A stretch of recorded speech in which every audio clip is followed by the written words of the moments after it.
صلی اللہ تعالی علیہ وسلم کے کتنا قریب ہونا ہے. قیامت کا دن تو مشکل دن ہے نا، پریشانی کا دن ہے، بہت سارے امتحانات ہوں گے. آج کل گرمی کے دن ہیں، تھوڑی دیر پنکھا بند ہو جائے تو ہماری حالت بری ہو جاتی ہے. ابھی پنکھا چل رہا ہے پھر بھی گرمی لگ رہی ہے. تو آپ سوچیں قیامت کا دن تو پنکھا نہیں ہوگا، سورج 1 میل پر ہوگا، زمین تانبے کی ہوگی، لوگ پیاس کے مارے پریشان ہوں گے. وہی بہت بڑی آزمائش ہے. مگر سبحان اللہ، میرے آقا کا اس گرمی میں کیا خوبصورت انعام ہوگا کہ اپنے ہاتھوں سے جام کوثر عطا فرما رہے ہوں. اچھا، آج کی گرمی میں ایک اور بھی ہمیں پرابلم ہوتی ہے کہ پانی پیے پھر تھوڑی دیر بعد پیاس لگ جاتی ہے، تھوڑی دیر پہلے پانی پیا ہوتا ہے پھر پیاس لگ جاتی ہے. آپ سوچیں قیامت کی گرمی میں کتنی پیاس لگے گی. بڑی مشکل سے اگر جام کوثر مل گیا تو دوبارہ کیسے ملے گا. تو سبحان اللہ، میرے رب کی رحمت کا انتظام دیکھیں. یہ جو آب کوثر ہے نا، یہ وہ خوبصورت حوض ہے جو نبی پاک اپنے ہاتھوں سے اپنے غلاموں کو جام تقسیم فرمائیں گے. تو فرمایا یہ ایسا پانی ہے، جمعے کے خطبے میں آپ ایک جملہ سنتے ہوں گے، شربتن ہنیئتم مریئا لا نظمع بعدہ ابدا. فرمایا یہ ایسا شربت ہے جو ایک بار پی لے گا اس کو پھر کبھی پیاس ہی نہیں لگے گی. تو اب جو نبی پاک کے قریب ہو جائے گا تو اس کو تو جام کوثر آسانی سے مل جائے گا نا. باقی لوگ تو بہت بڑا رش ہوگا، مگر درود پاک پڑھنے والا آقا کے قریب ہوگا تو انشاءاللہ گرمی کا علاج بھی ہو جائے گا. اعلیٰ حضرت لکھتے ہیں نا، ٹھنڈا ٹھنڈا میٹھا میٹھا ٹھنڈا ٹھنڈا اور میٹھا میٹھا پیتے ہم ہیں، پلاتے یہ ہیں صلی اللہ. اچھا، ایک پرابلم نہیں ہوگی، پرابلم بہت ساری ہے. اس دن نامہ اعمال کھولے جائیں گے. اچھا، ہمیں پہلے ہی پتہ ہے ہمارے اعمال نامے میں اتنے گناہ ہیں، اتنی خطائیں ہیں. سب کے سامنے کھل گئے تو پردہ کھل جائے گا، عیب کھل جائیں گے، شرمندہ ہو جائیں گے. مگر سنو میرے آقا کیسے کریم ہیں. اعلیٰ حضرت کہتے ہیں، رنگے بے رنگوں کا پردہ، ہم رنگے بے رنگوں کا پردہ دامن ڈھک کے چھپاتے یہ ہیں صلی اللہ. اپنی بنی ہم آپ بگاڑے، اپنی بنی ہم بنی آپ بگاڑے، کون بنائے بناتے یہ ہے صلی اللہ. تو یہ سمجھنا ہے ہر اسٹیپ پر قیامت کے دن ہر مشکل میں ہمیں بار بار نبی پاک کی حاجت ہوگی، آقا کے کرم کی حاجت ہوگی، اور سب کو حاجت ہوگی. مگر جو قریب ہوگا اس کے کام تو اور آسان ہو جائیں گے نا. تو پیارے آقا علیہ الصلوۃ والسلام کے بروز قیامت قریب ہونا یہ بہت ساری پرابلم کا سولوشن ہے. پل صراط سے گزرنا ہے، وہاں پر لوگ کٹ کٹ کر جہنم میں گر رہے ہوں گے. کتنا خطرناک پل ہے، تلوار سے زیادہ تیز ہے، بال سے زیادہ باریک ہے. مگر آپ کو پتہ ہے میرے آقا کتنے کریم ہیں، اپنے امتیوں کے لیے اسی پل کے کنارے رب کی بارگاہ میں سجدہ فرمائیں گے اور کیا عرض کریں گے، یا رب میری امت کو سلامتی کے ساتھ گزار دے. تو اعلیٰ حضرت کہتے ہیں، سلم سلم سکی ڈھارس سے، سلم سلم کی ڈھارس سے، پل سے پار چلاتے یہ ہیں صلی اللہ. تو بس اب نیت کر لیں کہ انشاءاللہ کثرت کے ساتھ درود پاک پڑھیں گے. آپ کو ایک تصور دینا چاہتا ہوں، کہ امیجنیشن دینا چاہتا ہوں. کبھی کبھی موقع ملے نا، پیدل چلتے ہوئے اگر درود پاک پڑھ رہے ہیں، اکیلے کہیں ہیں، تھوڑی دیر کے لیے آنکھیں بند کریں اور تصور جمائیں کہ میدان محشر ہے، اربوں لوگ موجود ہیں اور میرے آقا ایک جگہ پر جلوہ فرما ہے. میں جتنے درود پڑھتا جا رہا ہوں اتنے قدم نبی پاک کے پاس ہوتا جا رہا ہوں. یہی حدیث میں ہے نا، جتنے زیادہ درود پڑھے ہوں گے وہ اتنا قریب ہوگا. تو اب آپ درود پڑھتے جائیں اور یہ تصور کریں کہ میں جتنے پڑھ رہا ہوں اتنے قدم میں نبی پاک کے قریب ہو رہا ہوں. اگر جس دن تصور بنانا آپ کا تسبیح رکھنے کو جی نہیں چاہے، آپ کہیں گے اور پڑھ لوں، میں اور پڑھ لوں تاکہ زیادہ سے زیادہ سرکار دو عالم صلی اللہ تعالی علیہ وسلم کے قریب ہو جاؤں. آج کل فضول کاموں میں اتنا لوگ وقت ضائع کرتے ہیں، موبائل فون پر، سوشل میڈیا پر گھنٹوں نکل جاتے ہیں، پتہ بھی نہیں چلتا کہ اتنے گھنٹے نکل گئے. سوچیں اگر اس وقت سے وقت نکال کر درود پاک پڑھ لیں، کلمہ پاک پڑھ لیں. کلمہ پاک بھی کتنا پیارا وظیفہ ہے، آپ کو پتہ ہے؟ افضل الذکر، حدیث میں کہا گیا سب سے افضل ذکر کیا ہے؟ لا الہ الا اللہ. اب کتنا پڑھتے ہیں کلمہ پاک؟ اچھا اگر سوال کروں میں، کون کون یہ چاہتا ہے کہ مرتے وقت میری زبان پر کلمہ پاک؟ سبحان اللہ، ہر مسلمان چاہتا ہے. کیونکہ کیوں چاہتا ہے؟ حدیث پاک میں مضمون ملتا ہے نا کہ جس کا آخری کلام لا الہ الا اللہ محمد الرسول اللہ صلی اللہ علیہ وسلم ہوا، مضمون حدیث کا کلمہ پاک ہوا، وہ دخل الجنہ، وہ جنت میں چلا جائے گا. ہر مسلمان چاہتا ہے یا اللہ مرتے وقت کلمہ نصیب کرنا. لیکن تھوڑا سا آپ کے دل کے دروازے پر دستک دے دیتا ہوں، زندگی میں کلمہ کتنی بار پڑھتے ہیں؟ اس پورے ہفتے میں کتنی بار کلمہ پاک پڑھا ہے؟ مرتے وقت سب نے پڑھنا ہے، تمنا ہے، زندگی میں نہیں پڑھنا ہے. اگر آپ پڑھو گے نہیں تو عادت کیسے بنے گی؟ آپ خود سوچیں نا، ایک ہفتہ گزر گیا شاید 5-6 بار بھی کلمہ پاک نہیں پڑھا ہوگا، مہینہ گزر گیا ایک تسبیح پوری نہیں پڑھی ہوگی، حالانکہ افضل الذکر کہا گیا. تو پلیز کم از کم 100 دانے کی تسبیح کلمہ پاک کی پڑھ لیا کریں. ہر کلمے پر انشاءاللہ جنت میں درخت بھی لگا دیا جائے گا. اور اب ایک بزرگ کا کال نہیں بھولتا، بڑا پیارا کال تھا ان کا. وہ کہتے ہیں اپنی زبان کو کلمے کا عادی کر لو، کیونکہ مرتے وقت زبان بھاری ہو جاتی ہے. جب سکرات کا عالم ہوتا ہے نا، زبان سے نکلتا نہیں ہے کچھ. ویسے بھی دنیا میں بھی آپ کو کوئی بہت تکلیف ہو جائے، اللہ نہ کرے کوئی چوٹ لگ جائے، کوئی آپریشن ہو رہا ہو، کوئی کٹ لگ جائے، تو اتنی تکلیف ہوتی ہے کہ پھر بولنے کو جی نہیں چاہتا. سکرات تو بہت زیادہ تکلیف کا وقت ہوتا ہے، بہت زیادہ یوں سمجھیے کہ ٹینشن کا وقت ہوتا ہے. تو بزرگ نے فرمایا کہ اپنی زبان کو کلمے کا ایسا عادی کر لو کہ جب زبان بھاری ہو جائے تب بھی تمہاری زبان سے کلمہ نکل جائے. جو زندگی میں پڑھتا ہی نہیں اس کو مرتے وقت کلمہ کیسے نصیب ہوگا؟ خود سوچے نا. تو عادت ہونی چاہیے روزانہ کلمہ پاک لا الہ الا اللہ محمد الرسول اللہ. یا ایسا کریں کہ 10-12 بار لا الہ الا اللہ پڑھ لے، پھر 2-3 بار محمد الرسول اللہ پورا پڑھ لے. لیکن یہ پڑھتے رہیں، جتنا ہو سکے پڑھتے رہیں، تو انشاءاللہ آپ کو ذکر الہی کا بھی ثواب ملے گا اور کلمہ پاک کی برکتیں نصیب ہوں گی. آئیے مل کر محبت کے ساتھ بآواز بلند درود پاک پڑھ لیں. صلو علی الحبیب حبیب اللہ تعالی علی محمد صلی اللہ علیہ وسلم. حضرت سیدنا ابراہیم بن ادھم رحمت اللہ تعالی، یہ بہت بڑے اللہ کے ولی، اور یہ بعد میں بلخ شہر کے بادشاہ بھی بن گئے. مگر جب یہ خود ایک زمانے میں بادشاہ تھے، توبہ کر کے تو یہ انہوں نے بادشاہ چھوڑ دی، مگر یہ پہلے بلخ شہر کے بادشاہ تھے، بہت امیر زادے تھے. تو ہوا یہ کہ ایک مرتبہ کسی نے آپ سے پوچھا کہ علی جان یہ آپ کی زندگی میں انقلاب کیسے آیا؟ آپ تو بڑے بادشاہ تھے اور اب توبہ کر لی اور اب آپ ایک بالکل عام انسان کی زندگی بسر کرتے ہیں. تو فرمایا میں خراسان کے شاہی خاندان سے تھا. یہ ان دنوں کی بات ہے جب میں جوان تھا. ایک دن میں شکار کے ارادے سے جنگل میں نکلا اور میں شکار کے لیے جانور ڈھونڈ رہا تھا. اچانک مجھے غیب سے ایک آواز آئی، کوئی کہنے والا کہہ رہا تھا اے ابراہیم کیا تمہیں اس لیے پیدا کیا گیا ہے؟ میں نے گھبرا کر ادھر ادھر دیکھا، کوئی بھی نظر نہیں آیا. مجھ پر سختہ طاری ہو گیا کہ یہ کس کی آواز تھی. تھوڑی دیر کے بعد جب میں دوبارہ نارمل ہو گیا، حواس میرے دوبارہ جو ہے وہ بحال ہوئے، پھر جانور ڈھونڈنے لگا، پھر شکار کے لیے آگے گیا. کچھ ہی دور چلا تھا کہ جس زمین پر میں چل رہا تھا اس کے اندر سے آواز آئی اے ابراہیم اس میں کوئی شک نہیں کہ تمہیں ان کاموں کے لیے پیدا نہیں کیا گیا. اس غیبی آواز نے میرے دل کی دنیا بدل دی.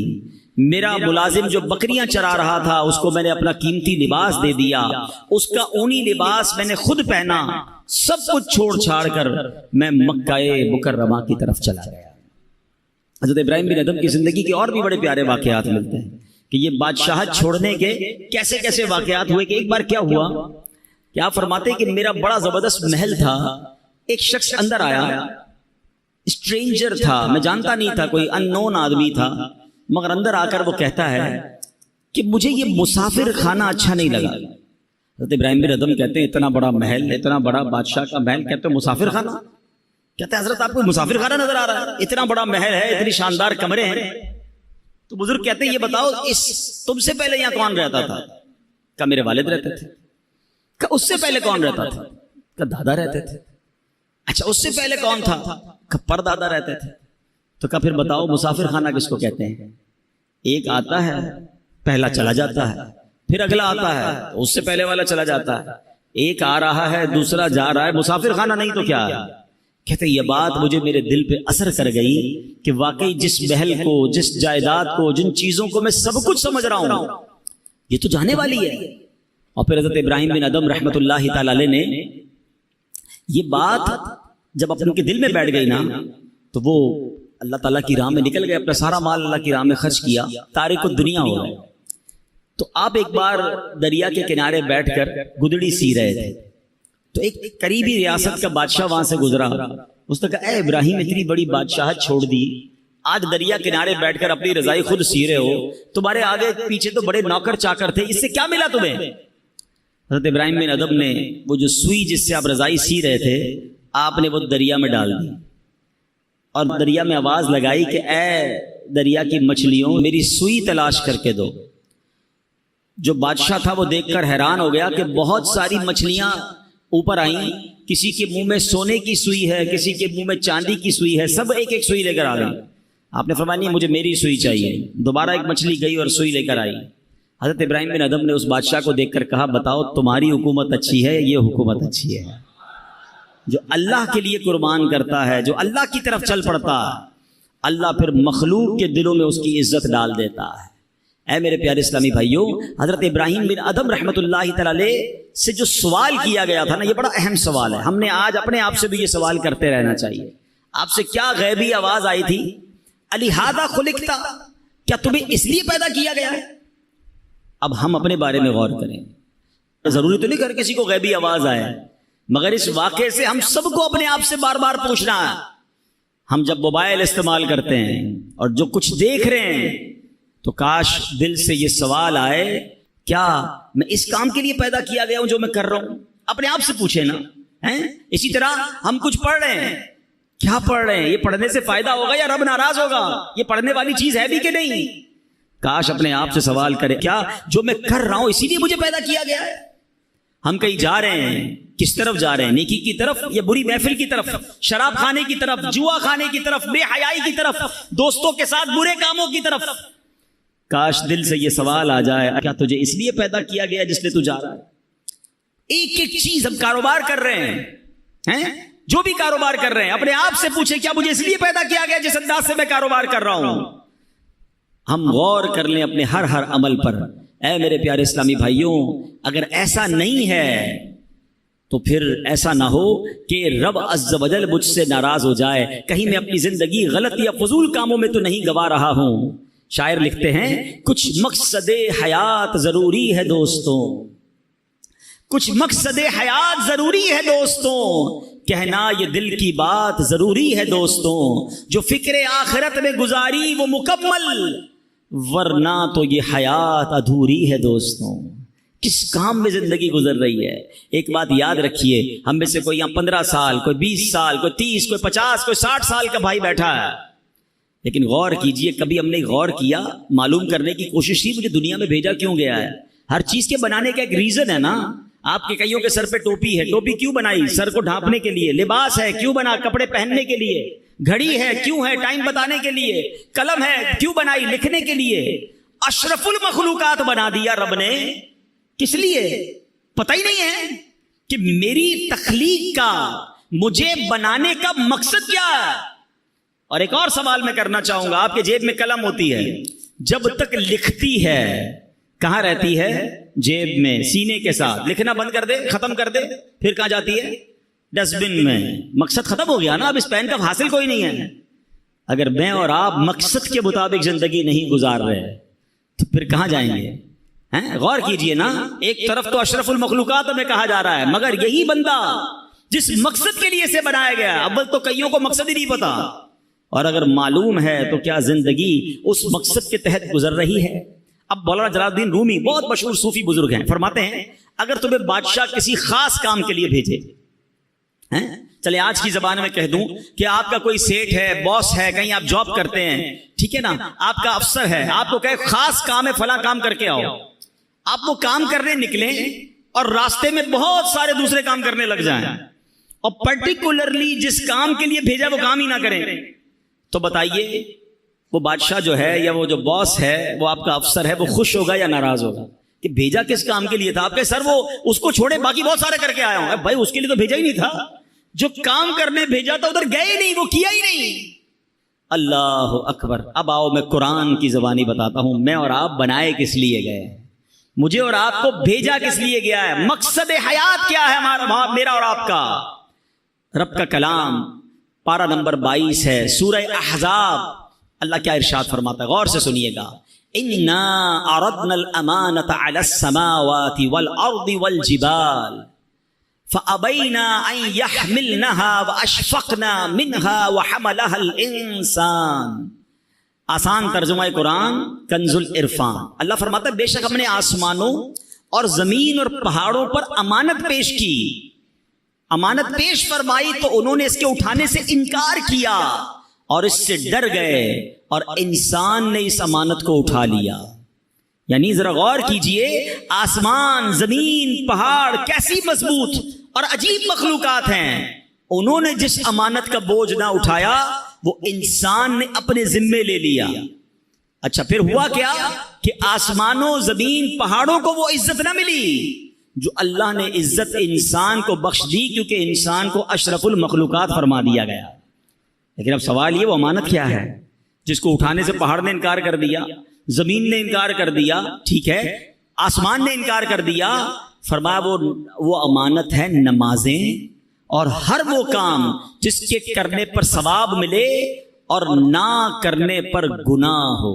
نہیں کریں گے تو گناہ ہوگا، یہ وہ امانت ہے جو انسان نے اپنے ذمے لے لی ہے۔ اور اللہ نے پھر انسان کو کیا شرف دیا، وَلَقَدْ كَرَّمْنَا بَنِي آدَمَ، اور بے شک ہم نے اولاد آدم کو عزت دی۔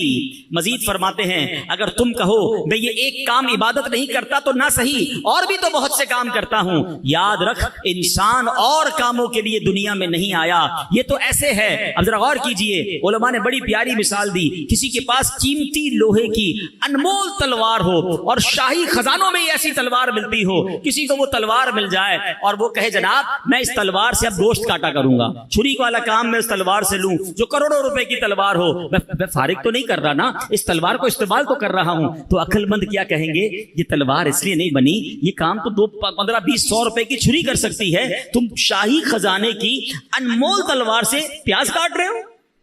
ایک اور مثال دی علماء نے کہ کسی کو سونے کی دیگ مل جائے، خزانے کے اندر سے پہلے کے زمانے میں ہوتی تھی، سونے کی دیگ مل جائے اور اس سونے کی دیگ میں وہ شلجم پکانے لگ جائے، حالانکہ اس دیگ کے چھوٹے سے ٹکڑے سے نہ جانے اور کتنی دیگیں آ جائیں گی۔ یعنی یہ جو خزانے ہوتے ہیں یہ اس طرح کے معمولی کاموں کے استعمال کرنے کے لیے نہیں ہوتے۔ علماء نے ایک اور مثال دی، کسی کو بڑی قیمتی تلوار ملے اور وہ دیوار میں اس تلوار کو گاڑ لے اور اس پر جناب لوہے ٹوٹے ہوئے برتن لٹکائے یا اپنے کپڑے سکھائے، تو لوگ کیا کہیں گے، یہ تو کوئی چھوٹی سی لکڑی لگا کر بھی کام ہو سکتا تھا، اتنی قیمتی تلوار کو اس لیے نہیں بنایا گیا۔ اب اگر آپ آج کے دور میں اگر آپ غور کریں کہ کوئی قیمتی ہماری چیز ہے اس کو ہم پراپر استعمال نہ کریں، فضول استعمال کریں، تو لوگ کیا کہتے ہیں، یار یہ کیا کر رہے ہو، یہ اس کام کے لیے تو چیز نہیں بنی ہے۔ اچھا دنیا کی چیزوں کے لیے ہمیں یہ بات سمجھ آ رہی ہے، مگر غور کیجئے مجھے رب نے جس لیے بنایا ہے میں وہ نہیں کر رہا ہوں اور بہت سارے کام کر رہا ہوں، تو پھر بتائیں ہم اپنے مقصد حیات پر ہیں یا ہٹ چکے ہیں؟ قرآن کیا کہتا ہے پتہ ہے میری اور آپ کی قیمت کیا ہے؟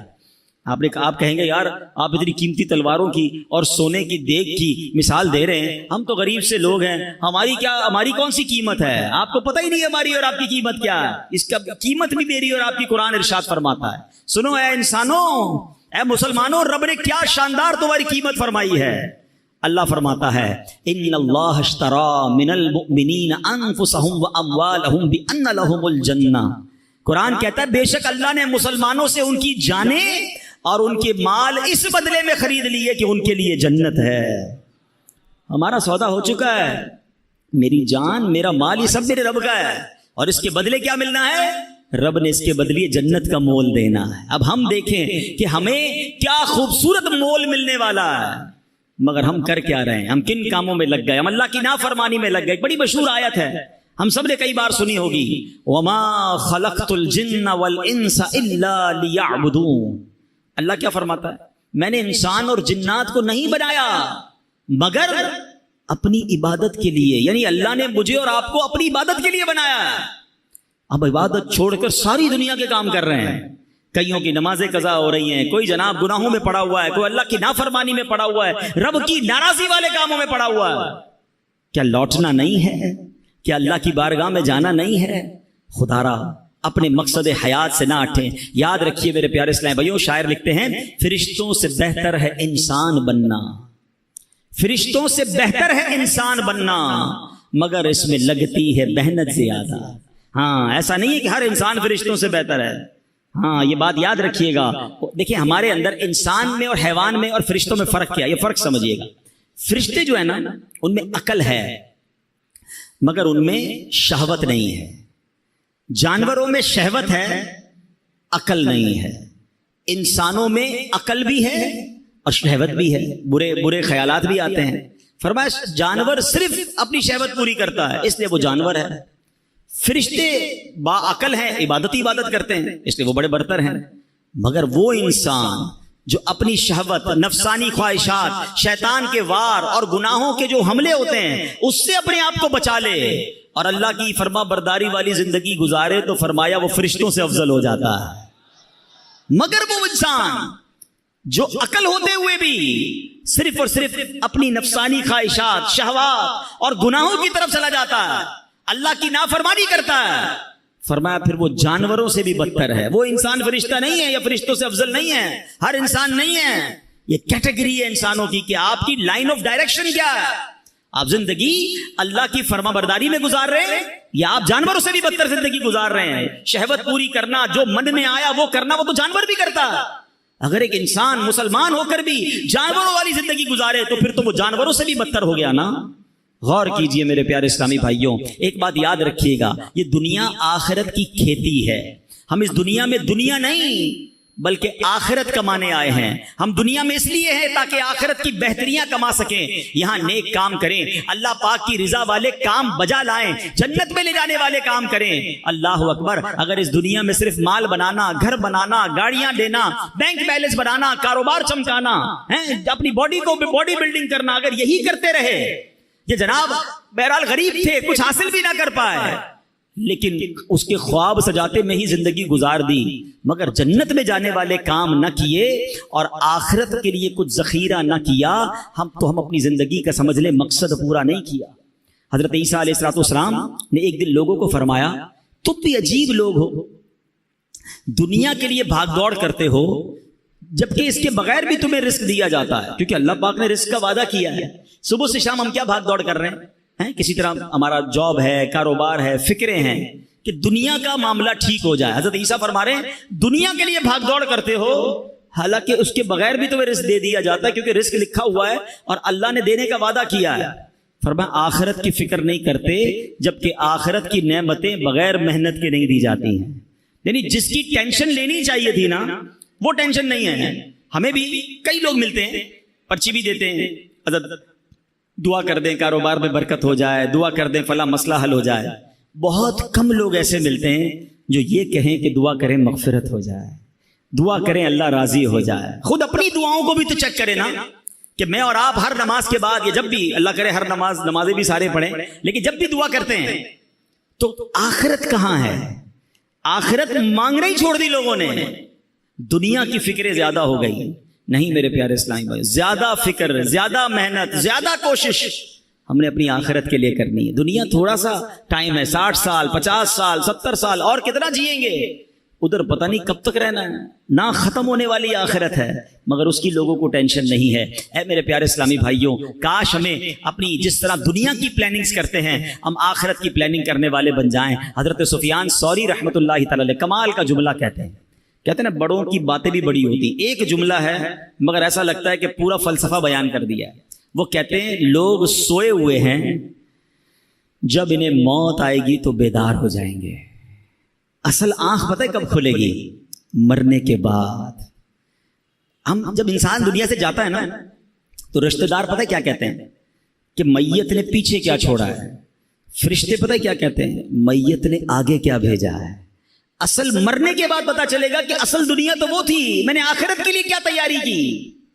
کئی لوگ بس دنیا کی پلاننگ بناتے بناتے ابھی توبہ نہیں بعد میں کر لوں گا، بس اگلی رمضان کو توبہ کر لوں گا، بس یہ کاروبار سیٹ ہو جائے پھر گناہ چھوڑ دوں گا، پھر میں شراب چھوڑ دوں گا، پھر میں برے کام چھوڑ دوں گا، اور اسی انتظار میں دنیا سے چلے جاتے ہیں۔ فرمایا موت آئے گی تو بیدار ہو جائیں گے مگر پھر کر کچھ نہیں سکیں گے۔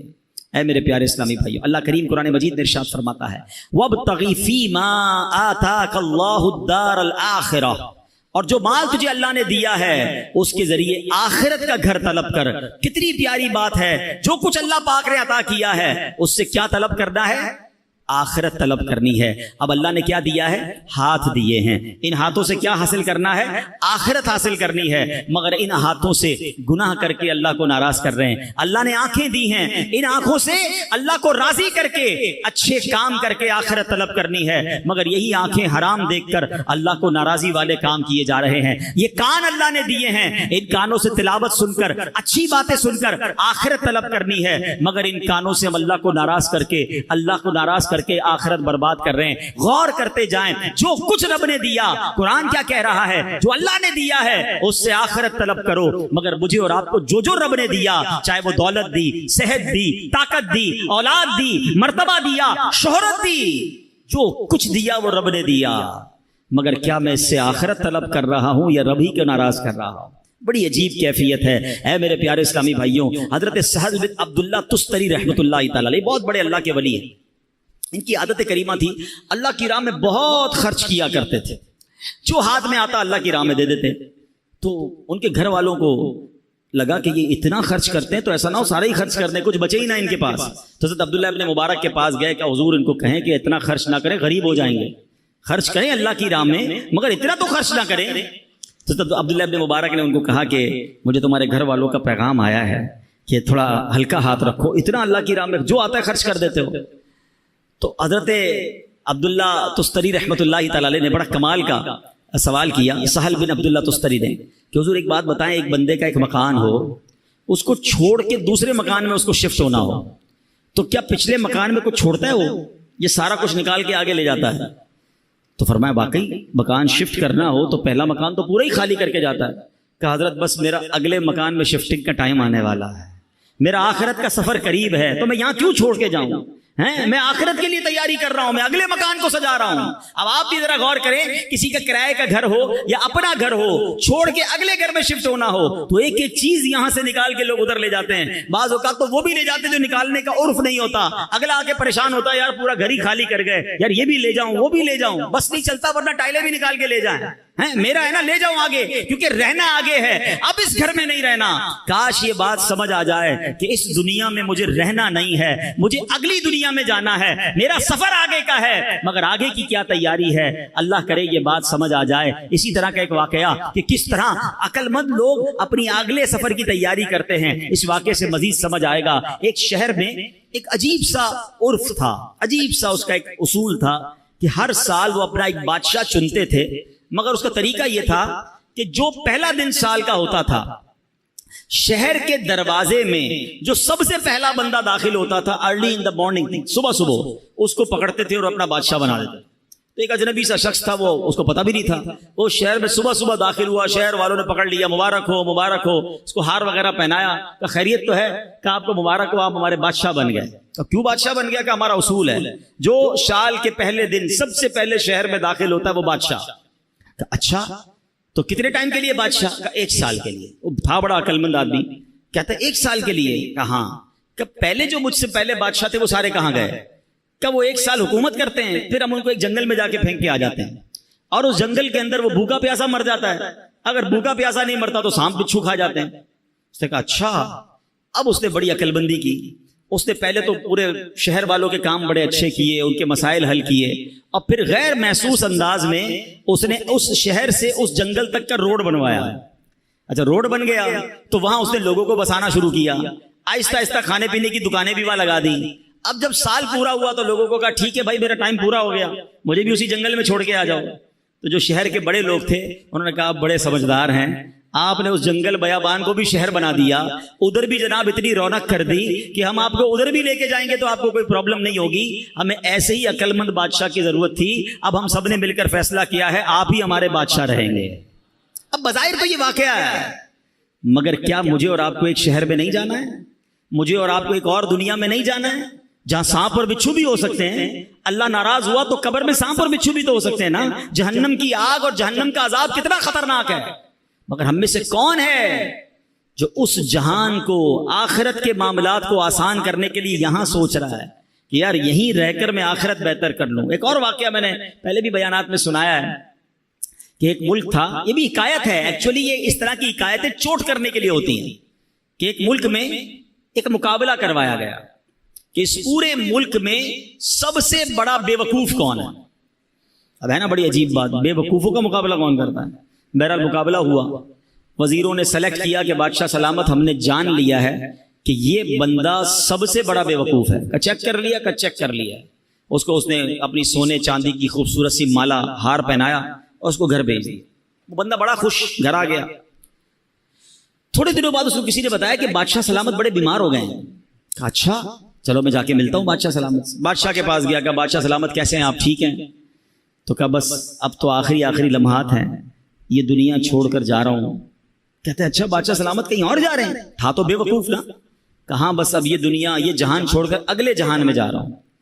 تو بادشاہ سلامت یہ بتائیے, یہاں تو اتنا بڑا محل ہے, اتنے سارے کمرے ہیں, جدھر جا رہے ہیں ادھر محل بنا لیا ہے؟ بادشاہ کہتا ہے وہاں تو جھونپڑی بھی نہیں بنائی ہے. اچھا بادشاہ سلامت میں دیکھ رہا ہوں آپ کے پاس بڑے پیسے ہیں, یہاں پر بڑے ہیرے جواہرات ہیں, جدھر جا رہے ہیں ادھر آپ نے پیسے بھجوا دیے؟ کہا نہیں ادھر تو پھوٹی کوڑی بھی نہیں ہے. کہ بادشاہ سلامت ادھر میں دیکھ رہا ہوں آپ کے آگے پیچھے اتنے خادم خادمائیں ملازم, جدھر جا رہے ہیں ادھر کچھ ملازم بھجوائے نہیں بھجوائے؟ کہا ادھر میرا کوئی خدمتگار نہیں ہے. تو اس بے وقوف نے پتہ کیا کیا, جو اپنی مالا تھی نا جو بادشاہ نے پہنائی تھی اس کو اتاری اور اس کو بادشاہ کو پہنا دی. کہ مجھ سے بڑے بے وقوف تو پھر آپ ہوئے نا. آپ کو پتا ہے کہ میں کسی اور دنیا میں جا رہا ہوں, نہ گھر بنایا, نہ پیسے بھجوائے, نہ ملازم بھجوائے, تو بڑے بے وقوف تو آپ ہوئے. اب صحیح بتاؤ یہ ہم سب کے دلوں کے لیے کیسی چوٹ ہے. ہم سب کا گھر ہے, بے شک چھوٹا ہے بڑا جو بھی ہے, آخرت میں گھر بنایا. ہم سب کے پاس کچھ نہ کچھ یہاں رقم ہے, کچھ پیسے, کچھ صدقہ خیرات کر کے آخرت کا خزانہ جمع کروایا.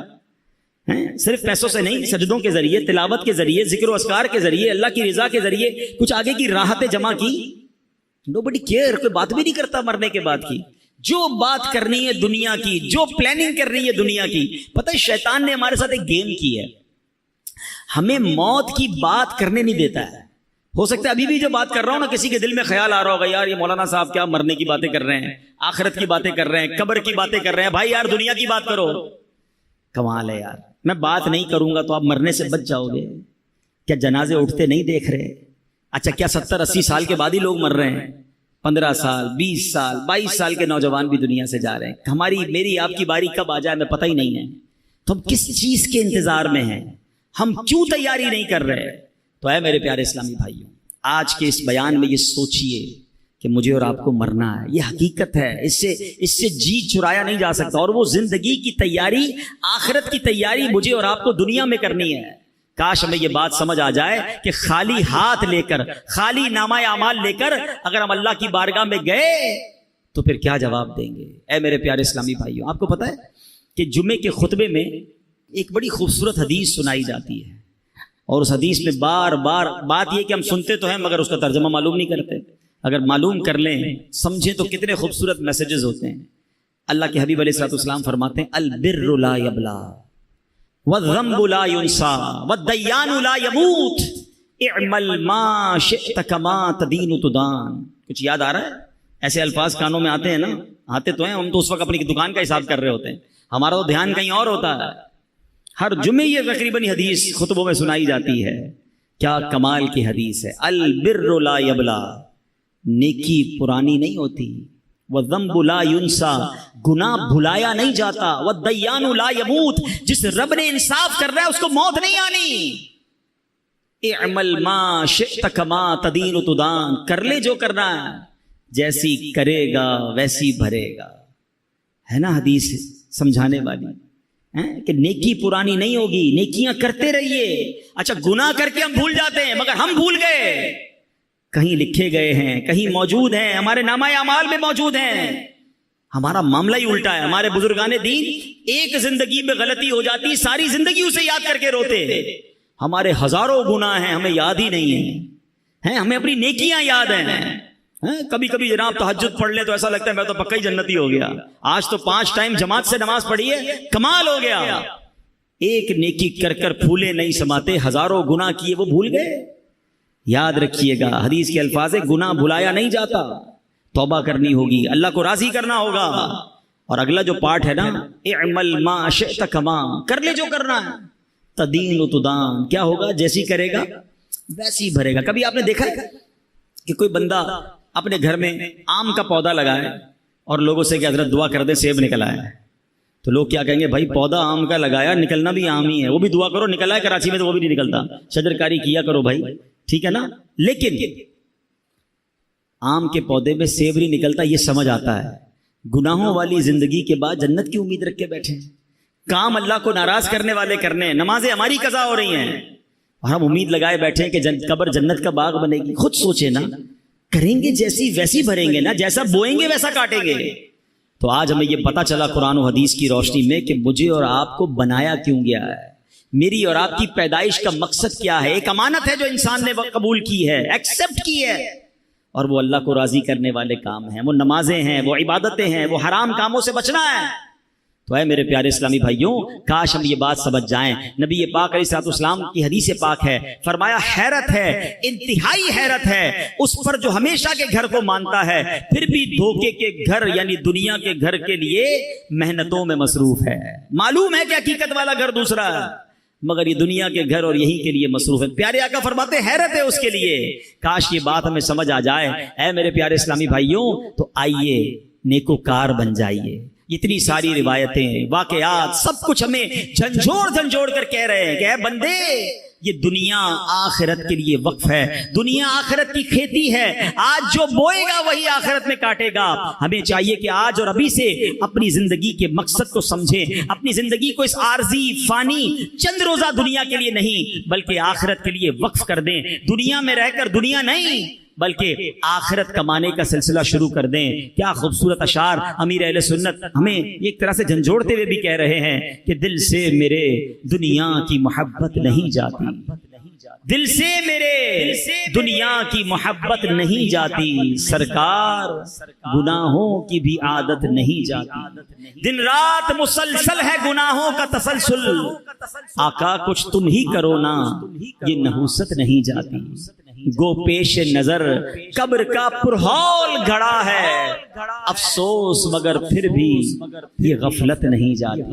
اے میرے پیارے اسلامی بھائیوں, اگر نیک بننے کا ذہن بن گیا ہے نا, اللہ کو راضی کرنے والی زندگی گزارنی ہے, تو آج کے دور کی عظیم علمی اور روحانی شخصیت امیر اہل سنت مولانا محمد الیاس اتار قادری صاحب نے ایک بڑا پیارا رسالہ نیک اعمال کا رسالہ ہمیں عطا کیا ہے. نیک اعمال کے رسالے سے پابندی سے اپنے اعمال کا جائزہ لیجئے. نبی پاک علیہ الصلوۃ والسلام نے حضرت ابو ذر غفاری رضی اللہ تعالیٰ عنہ سے ارشاد فرمایا, اے ابو ذر, آدمی اس وقت تک متقی نہیں بن سکتا جب تک اپنے اعمال کا جائزہ اتنی سختی سے نہ کرے جتنی سختی سے کوئی شخص اپنے کاروباری شریک سے حساب کرتا ہے. اس کا فائدہ یہ ہوگا کہ اسے معلوم ہو جائے گا کہ اس کے کھانے پینے اور پہننے کی چیزیں حلال کی ہیں یا حرام کی. کسی پارٹنر سے کیسا حساب کرتے ہیں, نہیں یہ میرے تھے, یہ آپ کے نہیں تھے, ہمارا یہ طے ہوا تھا, یہ تو میرا پروفٹ ہے. فرمایا اپنے اعمال کا حساب بھی ایسے ہی لے کہ یہ کرنا تھا یا نہیں کرنا تھا, یہ میں نے کیوں کیا, یہ میں نے کیوں نہیں کیا. کاش اس طرح اپنے اعمال کا حساب لینے کی ہمیں عادت پڑ جائے. آج کے اس پرفتن دور میں دعوت اسلامی کا ماحول ہے کہ نیکوں کے ساتھ رہ کر ہم بھی نیک بن سکتے ہیں, ان کے ساتھ رہ کر ہمیں بھی آخرت کا خیال آتا رہے گا اور ہم اپنی آخرت کی زندگی کی بھی تیاری کریں گے. اے میرے پیارے اسلامی بھائیوں, آج میں نے 2 عظیم ہستیوں کا بھی ذکر کرنا ہے. 21 محرم الحرام کو عظیم صحابی رسول, عاشق مصطفیٰ, مؤذن رسول حضرت بلال رضی اللہ تعالیٰ عنہ کا یوم وصال ہے. آپ سابق الاسلام ہیں, یعنی ابتدا ہی میں آپ نے اسلام قبول کر لیا تھا اور غلامی سے آزادی نصیب ہونے کے بعد سے لے کر پیارے آقا علیہ الصلوۃ والسلام کے وصال ظاہری تک حضرت بلال نبی پاک کی بارگاہ میں حاضر رہے، نبی پاک کے مالی معاملات کو بھی دیکھتے تھے۔ پیارے آقا علیہ الصلوۃ والسلام سبحان اللہ نبی پاک کے وصال کے بعد حضرت بلال ملک شام تشریف لے گئے اور آخر تک وہیں رہے۔ حضرت بلال کے تو بہت سارے واقعات ہیں، مگر ایک بڑا خوبصورت واقعہ یہ ہے کہ پیارے آقا ان سے کتنی محبت فرماتے کہ ان کا مالک جو تھا، ان کا آقا جو تھا، کیونکہ آپ غلام تھے، حبشہ کے تھے، حبشہ جس کو آج ہم ایتھوپیا کہتے ہیں، ٹھیک ہے، اور افریقن تھے۔ تو ہوا یہ کہ وہ جو آقا تھا امیہ، وہ حضرت بلال پر بڑی سختی کرتا تھا، اور آپ مسلمان ہو گئے تھے تو آپ کو مکے کی ریت پر، ریگستان پر لٹا کر پتھر سینے پر رکھتا تھا اور کہتا تھا اے بلال اللہ کا انکار کر دو، اور آپ کہتے میں مر جاؤں گا مگر اللہ کا انکار نہیں۔ وہ بہت مارتا تھا۔ حضرت ابوبکر صدیق قریب سے گزرتے تھے، دیکھتے تھے کہ یہ امیہ بڑا زیادتی کرتا ہے، نبی پاک کو بھی بڑا دکھ ہوتا تھا۔ ایک بار حضرت ابوبکر صدیق امیہ بن خلف کے پاس پہنچے، کہا بتاؤ بلال کتنے میں دو گے؟ وہاں غلام کی خرید و فروخت ہوتی تھی۔ اب ذرا سمجھیے گا، اس زمانے میں مثال کے طور پہ ایک غلام کی قیمت 1000 روپے تھی یا 1000 درہم یا دینار، تو امیہ نے کہا میں 3000 میں دوں گا، پیسے بڑھا کر بتائے۔ حضرت ابوبکر صدیق نے کہا مجھے منظور ہے، کہا نہیں 4000 میں دوں گا، کہا مجھے منظور ہے، کہا 5000 میں دوں گا، کہا مجھے منظور ہے۔ وہ پیسے بڑھاتا رہا، حضرت ابوبکر صدیق اس کو اوکے کرتے رہے، آخر کار ایک بڑی تگڑی رقم پر حضرت بلال کو انہوں نے خرید لیا۔ تو امیہ کہتا ہے اے ابوبکر رضی اللہ تعالیٰ عنہ، تمہارے کاروبار کے تو بڑے چرچے سنے ہیں، تم تو بڑے کاروباری ہو، سودا بڑا کس کے بڑا جانچ کے لیتے ہو، تم نے ایک حبشی غلام کو اتنا مہنگا خرید لیا۔ سیدنا ابوبکر صدیق کے وہ تاریخی الفاظ سنے، وہ کہتے تمہیں کیا معلوم بلال کی قیمت کیا ہے؟ اے امیہ تو اگر اس سے بھی زیادہ